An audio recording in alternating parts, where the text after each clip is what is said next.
I'll start sharing na my screen. So maraming absent. Anyway, they can watch the recording, no?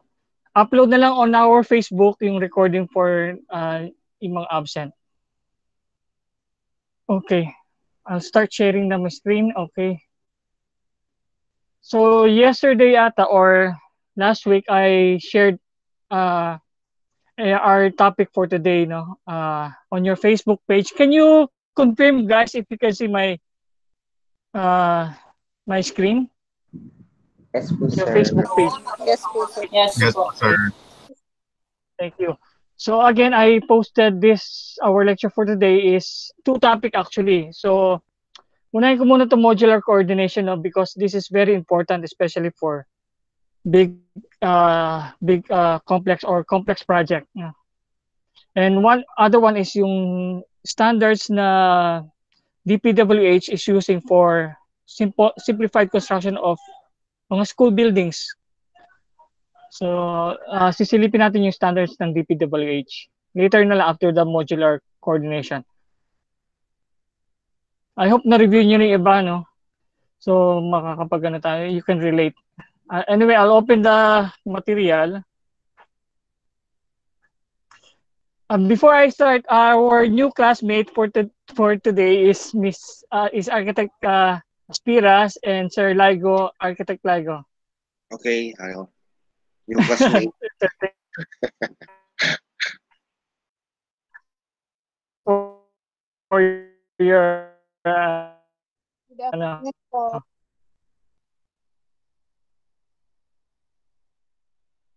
coming to my class. Sige po. Before I start, okay, can you now see my presentation material, modular coordination? Again, I will mention again, the materials that I share is not actually my own work.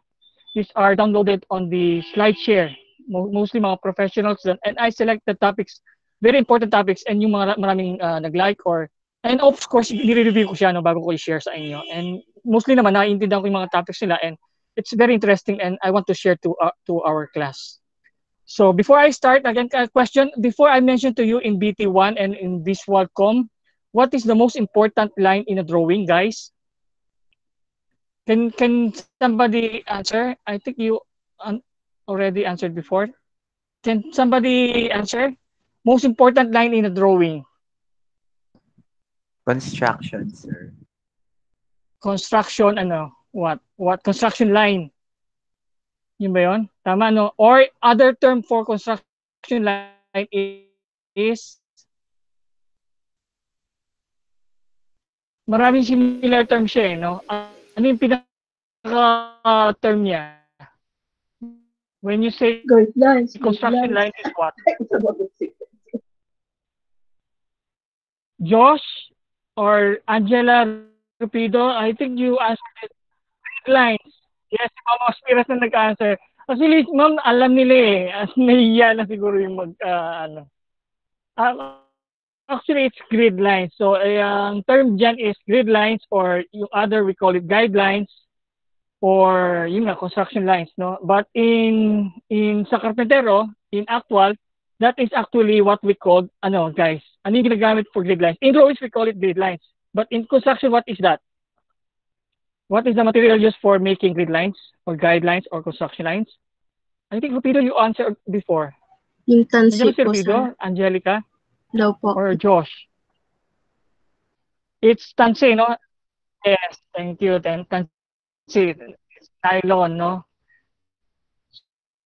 So, again, those are reference lines. Those are starting lines or guidelines that the laborers use. Now, in our drawing, it's very important. This is the first drawing that you need to draw or design, actually, especially for big commercial complex or mixed-use complex, more than 100 meters. So we need it. We need it to be designed first. Yung spacing of columns, spacing of grids, and all the materials. So this will help you modular coordination. We have to make the construction method simplified, no, and regular. Ang intervals and yung shape ng building should be at least a regular shape.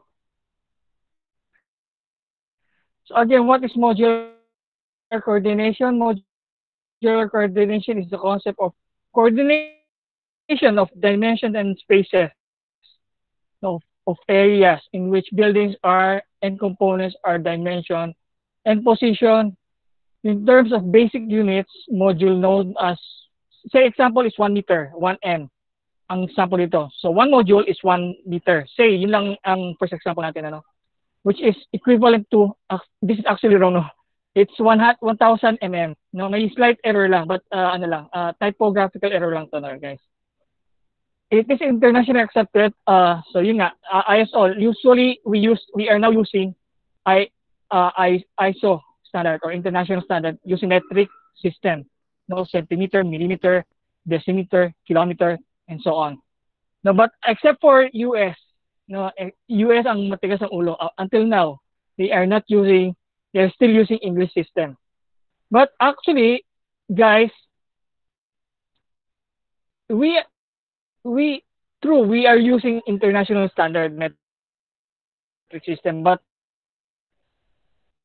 in building materials, whenever you buy materials, it's always measured in English system. So later on, I will show you yung proper way of modular coordination. But for now, we will use 1 m or 1 meter module, no? Okay, the aim of modular coordination is again to simplify or rationalize yung spacing natin of columns and grid beams and everything, no? And also the rooms, the sizes of rooms, the layout of areas, no? Coordinated properly and simplified. And to be predictable, no? If our spacing is predictable, our material will be cut easily and uniform. No, yung materials that we purchase, we procure, or we cut on site will be symmetrical or same sizes, modular. So facilitate coordination, proper coordination, manufacture, distribution, contractors, and everything. Optimize, and once it's simplified or predictable, it's faster to construct. No, it optimizes the procedure. Coordination encourages as far as possible interchangeability. Also, dun nga, if you have typical measurement, it's easily to replace or interchange yung materials natin. Say yung one area, the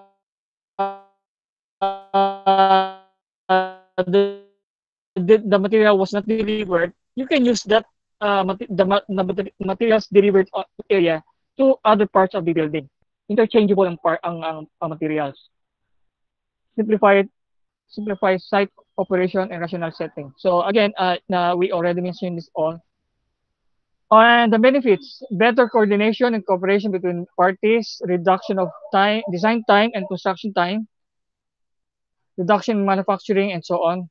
And wastage of material. Yun pa, guys, that is one important aspect of modular coordination. No? We minimize wastage of material. Yung cut size ng material should be at the minimal in order to save money, time, and manpower. You will learn this in construction management. We have 3 aspects to consider in construction management. Material. Okay, so the basic of modular coordination is the use of modules, reference system. Okay, so again, the basis of modular coordination is to put modules, basic modules or multi-modules. And we need it for reference system. No, we need a starting point. No, the starting point, usually in my CAD drawing, in my CAD class, AutoCAD class, I always ask my class to draw every time to start at 0, 0. Even yung guys, yung mga property lines, yung land titles, they always start at 0 point. Usually sa Rizal Monument ang 0 point. Or somewhere in province, we use yung provincial capital or yung munisipyo. that is the 00 or the reference point of a lot. Yung property lines, no? In plotting property lines. Rules of locating building elements within the reference system. Okay. Rules for sizing building component in order to determine the work size. Okay. We mentioned that already. Rules for okay, so on. Oh, these are the modules, no? So we start with the basic module. So yung pinaka-uniform module is 1 meter nga or 1,000 mm. For example lang, ano, this will be our basic module. But once you divide, and then we have the multi-module,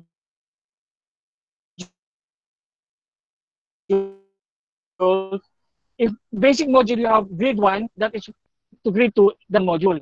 Then we have multiple module is grid 1, 2, 3, 4, 5, 10. So we have 10 meters na, no? 10 meters, 10 modules, that is multi-module. So we call that multi-modules or multi-grid. And then, of course, we also have sub-module. Sub-module is when you divide the module. Say, grid 1 and grid 2 is 1 meter. But I need a sub-module at the middle. So that will be sub-module. No, I need to insert a column at the middle of grid 1 and grid 2. I need to put a grid, a sub-module at the middle. No? That's why we divide it into module over 2 half. Okay, and then we have a horizontal planning module. So say yung we in grid system we have two types. Ano, we have vertical module and then the horizontal module. This is the what we call horizontal planning module on the x-axis.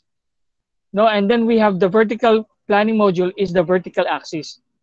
So normally we designate different, no? So yung horizontal module, we specify alpha or letters, no? A, B, C, D, E, F, no? 26 letters lang yun, no? So you have to control, no? So if you have longer vertical length of the building, longer length, you need vertical, you need to designate numbers on the vertical. So 1, 2, 3, 4 until 100 or so on because you have longer buildings. So we usually do that one. You use numbers for longer side and you use letters for the shorter side. Okay, can you follow, guys? Am I clear? Nandiyan pa kayo? Yes, Do you sir. follow? You can ask question. You can interrupt me if you want to clarify something. No? Okay, then the module we use it for dimensioning. All dimensions, guys, remember all dimensions should start at the grid. No, we cannot put dimensions on the column. Why? No, sometimes I see these drawings. Common mistake, they always put dimensions on the column surface, yung face ng column. No, that is totally wrong. No, or on the face of the wall. Nagpuput sila ng dimension, no? Face ng wall. Can somebody guess or answer? Why is it putting dimensions on the surface of the column is wrong? Can somebody try? Hello? Nahiya sila, may teacher, may bisita lang, nahiya na kayo Irfan, can you follow? Are you there, Irfan? We have Yes po, sir.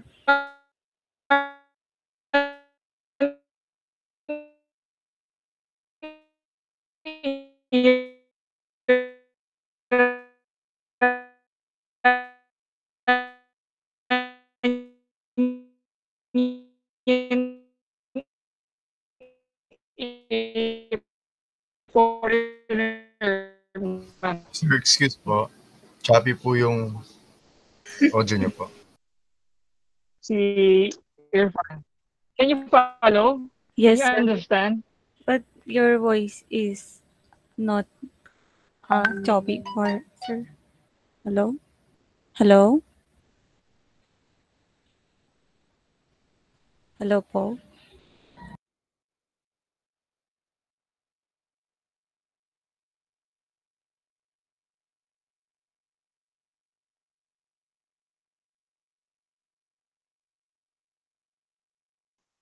Nawala lang si sir. Choppy. Sana. Umakyat na sa puno. Ano siya sa'yo, ma'am, kung na-try ko na yung Google. Yung Google Drive para mag-upload ng ano, Hindi na naman, mga bawal na daw di ba? Dapat sa drive na idadaan, sharing ng drive. Umatan ka ba? umattend ako, pero, paano pag ano lang, PDF lang na isang sheet? Ay, okay lang yun. Pero yung mga mabibigat, yung mga video, yun yung ayaw nila. Oh, hindi pwede. Okay, submission na video din. Yung Saka plate yun ko, daw, dalawang sheet, PDF pa. Oo, Hindi ako ako rin alam naman, yun. hindi naman malilit pa. Mga image in PDF lang. Hindi naman mabigat yun. Yung Sa mga PDF. video. Di ba yung iba may mga, anong tawag doon? Time-lapse na ganito. Yung iba kasi nagpapasubmit pa ng time-lapse. Hindi naman papasubmit nun. Di ba? Guys, at QE, Yung mga time, ano? nagpapasubmit ng Sir, time-lapse. pasensya na wala ako. Ano namin, Oh, sir, Nasa cut off. Sorry, nasa tuktok ka na yata ng puno, sir. May nagtatanong, sir, kanina. May nagtatanong kanina, sir. Nasa roof deck ako, mahina talaga signal eh. Kaya nasa roof deck po ako magtalban. Anyway, sino yung nagtanong kanina? Did somebody interrupted me? Your voice a while ago is choppy, sir, so they were not able. I see. They were not Kaya able pala to ako get what you're saying. So, yun yung tanong kanina. Opo po. Okay. Sige, I'll continue na lang po.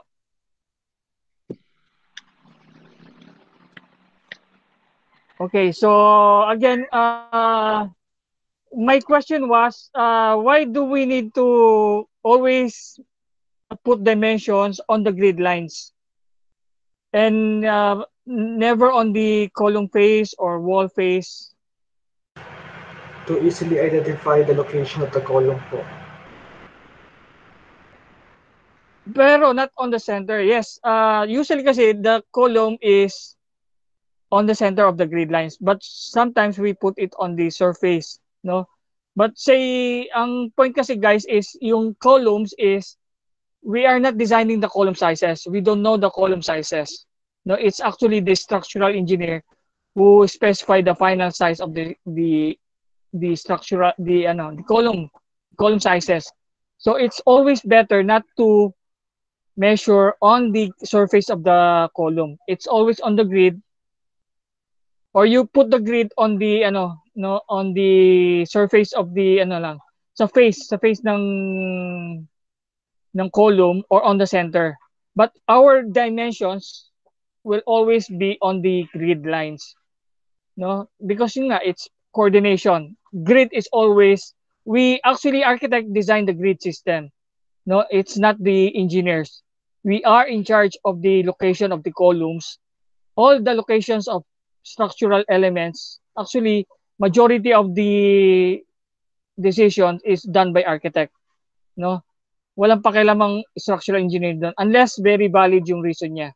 Say impossible yung inask mo or hindi economical. Okay, I'll continue now. So can you see again my screen, my presentation material? Yes po, sir. Okay, so again guys, always remember dimensions should always start on the grid lines. No, yan ang reference point natin, no? Grid lines. And then sometimes guys, we need to put tolerances, or we need to anticipate that sometimes on site exact measurement will not be 100% followed, no? We need to understand that we need to put tolerances, no extra measurement or adjustment. That's why we need to put we always put dimension on the grid lines. Now these are examples. So yung ceiling height is actually not on the module, no? So we need to put extra. Yung kasi yung workmanship or yung tao is not perfect, no? Okay, so again, grid lines we use as reference point for dimensions for everything, not only for x axis measurement. Di ba? We have three dimensions, three-dimensional ang building. We have the x-axis horizontal, then we have the y-axis vertical, and then we have the z axis. In AutoCAD, di ba? Z is yung height ng building, elevation. Those are the references point, no? Level. When you say elevation, level na yon. No? So these are examples of the reference system. So again, modular, we call this now as modular space grid. No, it's three-dimensional na. You have the x-axis, you have the y-axis, and the z-axis. On this example, on this drawing illustration, it's 3 meters, 3 by 3, and 6 meters. No, and level is how many? Yung height level is not indicated here. No, it's 1 meter. Say 1 m. It's 1 meter. Okay. So we have basic modular grid system is modular grid system is this one nga. Yung 1 meter module, simplified basic modular system. Then we have the multi-modular grids, meaning you have longer span and of building, bigger buildings to measure, multi-modular grids.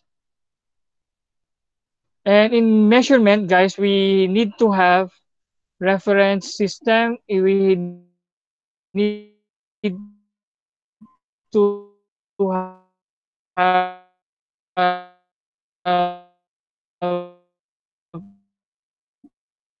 interruptions and displacement of modular grids. No?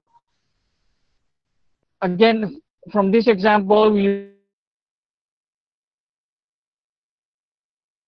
then we have the split module na nga, yung nasa gitna is split module.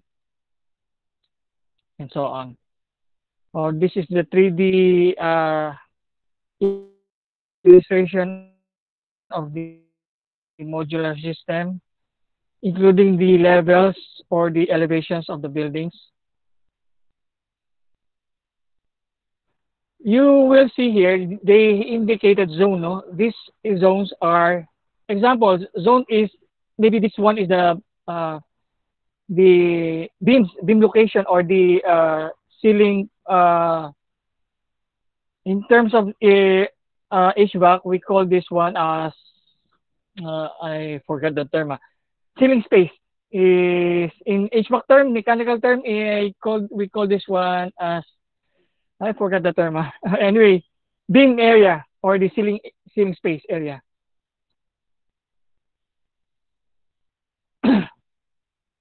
Okay, so this one is again, we have multi-modular lines, the grid lines, the modular zone.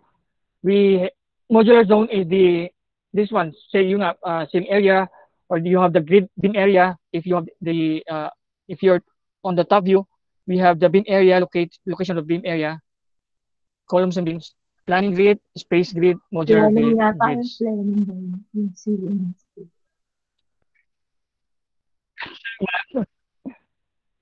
Anyway, I'll show you an example later so you can understand better, no? Yung point of this modular coordination. I'll show you many examples of buildings for you to understand. So these are the zone, no? Example, these are the zones, no? So say this one is the column area, no? Yung yellow shaded part of the drawing, no? And the longer one is the beam location. These are zonal, meaning you have to be careful to locate items on that area because it's already occupied by beams, by structural. That is why we call it naka-zone na siya, no, into structural zone. Then we have for the elevation or sectional view, we have the floor zone or the ceiling area zone, indicating the ceiling space, or the plenum. Plenum is the HVAC term for the ceiling space. Plenum, where you put your ducting, HVAC ducting, air conditioning, plenum space. Okay, and we have coordinating line, coordinating plane, coordinating spaces. So again, we use the grid lines for coordination map. So we use one grid line as reference point for our dimension. We use coordinating plane, say your first floor is one plane. We use that plane as measurement for as the starting point for all the measurement on that floor. Say first floor, you have elevation for the outlets, 300 from the coordinating plane, first floor, finished floor line. So that one is coordinating plane, no? We call that one coordinating plane. So that will be the 0, 0 or the starting reference point, coordinating plane. In my project, previous project, yung 6-level floor, ang naging basis ko for the 6-level plane, 6 floor level is my coordinating plane for all the items I put in on the podium. Okay, I'll show you later the examples. Okay, so these are example drawing of a coordinating dimensions. So again, all measurements are on the grid lines. Then we can put clear dimensions, because we have, say, walls in walls or room, yung mga walls inside the rooms. So we need, maybe if you want to specify the clear dimensions of a room, you can put dimensions on the indicating the clearances, the ideal clearance that you need requirement. Okay. So this one is for the plan view wall side. You say you have a window or a door opening. We can put a dimensions to indicate the clear opening, this clear structural opening of a door. Wala pa yung, hindi pa kasama yung jamb, no? Door jamb is not included because different sizes ang door jambs. So we just indicate the structural opening of the wall, yung masonry wall, yung hollow blocks or brick wall. We can specify the clear opening of walls for the doors and windows. Those are wall opening. That's why you need to put coordinating dimensions. This is not actually the grid line for the structural lines. These are modular for the opening of the doors or windows. Okay. These are some examples again of the grids indicating what. Maybe I'll just show you examples, in some projects, very important. I'll just show you example now. I actually uploaded one example, which is my first project after graduating is yung Uniwide Sales Las Piñas. Ma'am Divina, itong mall na hindi gano'n sumikat, pero palpaki may-ari and then nabaon sa utang. This is in Las Piñas. It's a mall, a Uniwide Sales Mall. Before sikat ang Uniwide for warehouse. And then he was planning to compete with Henry C.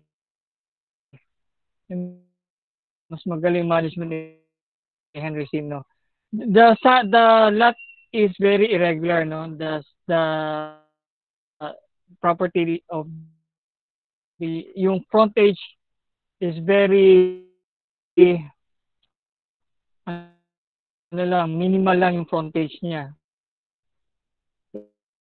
Isa ring why hindi na-click yung project. Yung frontage is very small, no? So this is a perfect example of the modular system, no? Again, guys, I mentioned to you that we are using international standard metric system. So, but in actual practice, guys, yung English system pa rin ang nag-govern. Now, in our drawing, we show metric system.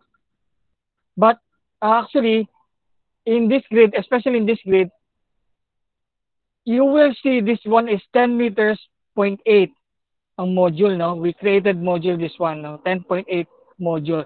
But actually, guys, this is this is based on English system. I'll show you again. I think this one in sketch. This one. This is very good. Okay, this one.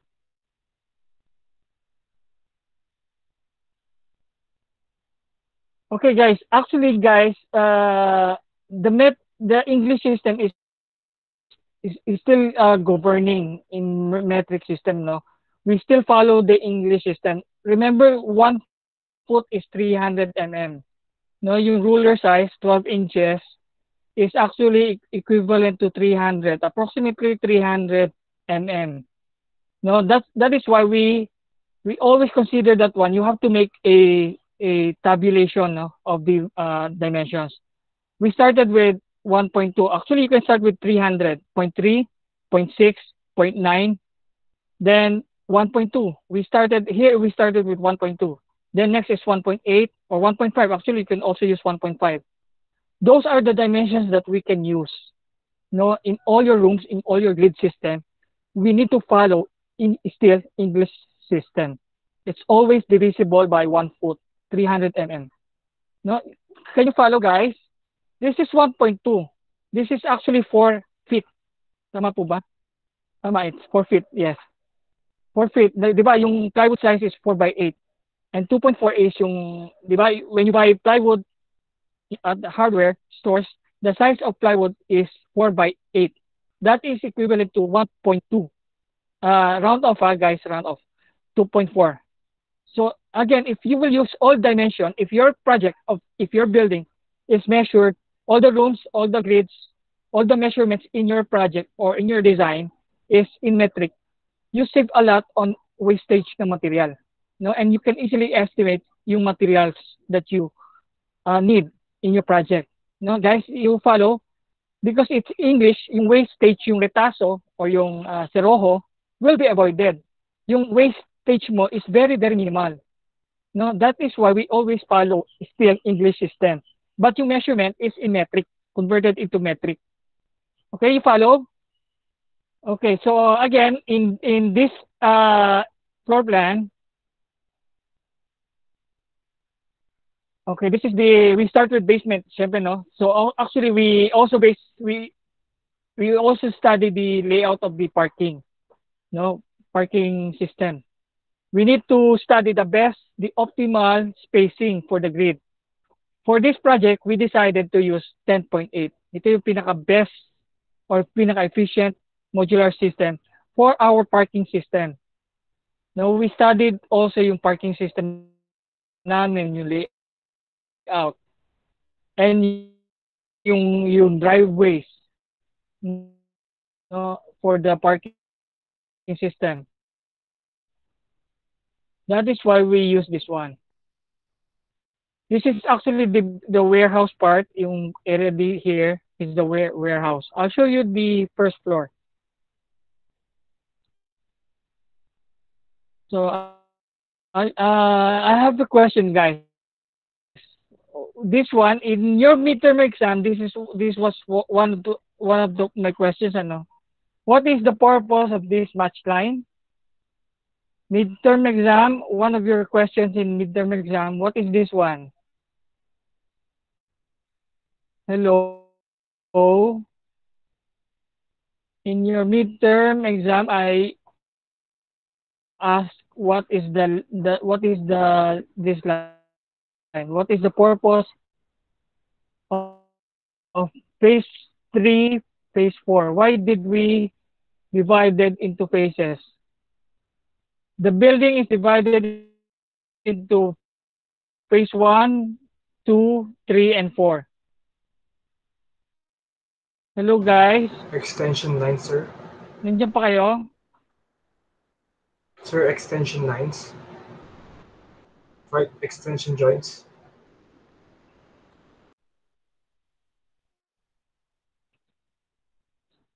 Hello? Expansion joints. Di ba? No, this one, yung my question, expansion. Because again, this is very long, di ba? Ang rule is, Josh, what is the rule for when you put expansion joint? What is the rule? When do you need to put expansion joint? Midterm exam. In the building,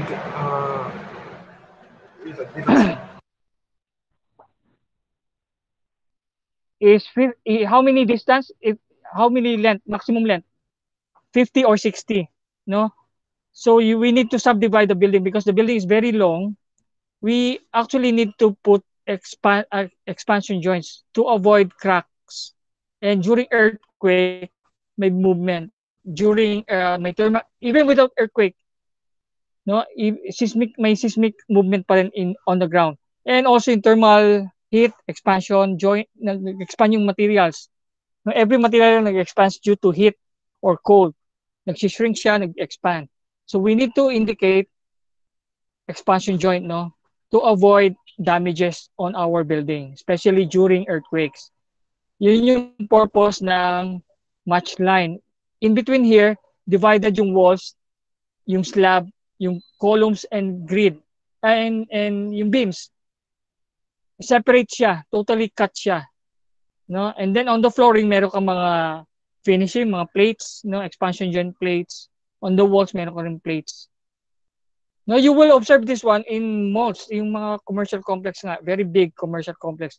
Meron laging, you always put expansion joints.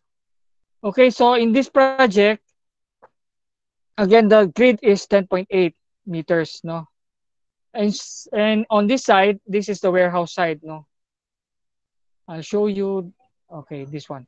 This is actually the warehouse, yung warehouse ni Uniwide. Warehouse siya para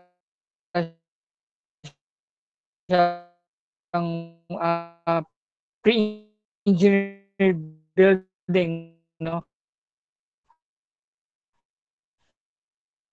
So basic module niya is 10, here is 16 meters.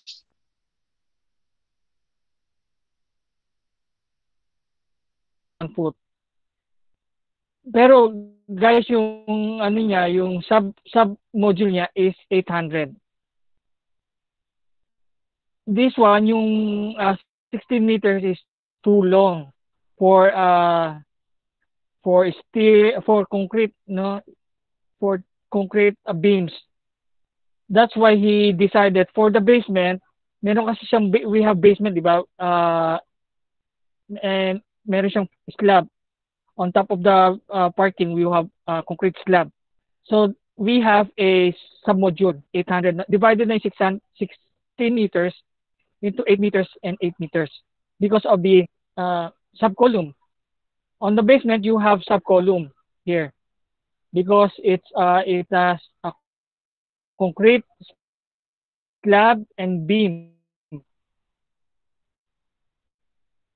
No, that is why you have a submodule 8 meters because of this additional column to support the concrete slab.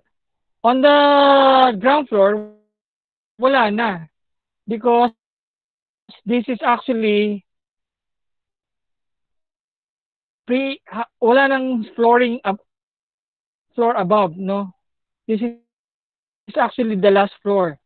So ang support mo na lang is yung roofing na lang. That's why you don't need to have submodule na. Yung column, additional column on the basement already terminated. Nasa basement lang siya. Kasi here you only provide steel column na lang to support the steel roofing. Diba? It's a warehouse. Uniwide warehouse. So pre-engineered building siya. Steel is capable for long span. Mahahabang span niya. Unlike concrete, limited yung span ng concrete. No, kasi you will have deeper depth, deeper beam. Do you follow, guys? Kaya nawala. Can you follow yung difference of